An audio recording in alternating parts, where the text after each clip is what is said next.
Uma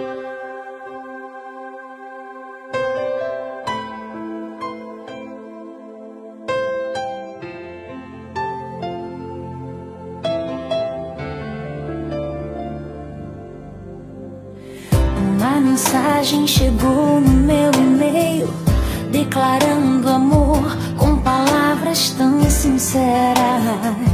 Provocou profunda emoção. Falou que era meu, que me conhecia, faria uma surpresa para esperá-lo. Tinha medo de ser muito tarde, as horas e minutos contei. Será que era ele? Não sei. Mesmo assim esperei.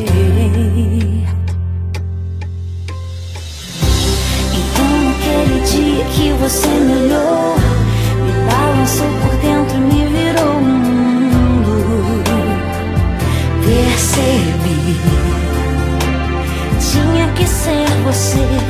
Segurou na minha mão e me disse oi. Um jeito meigo no olhar se revelou, e como um sonho eu me apaixonei.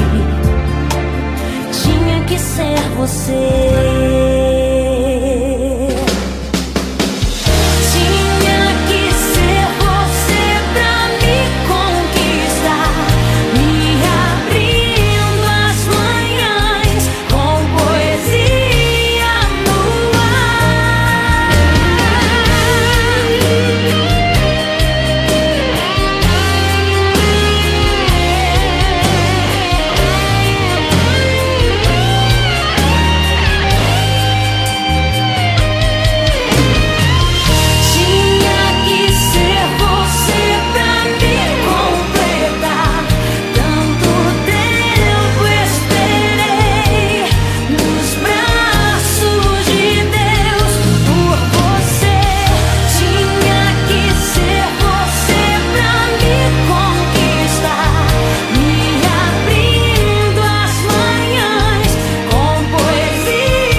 As noites sabem quanto eu sonhei.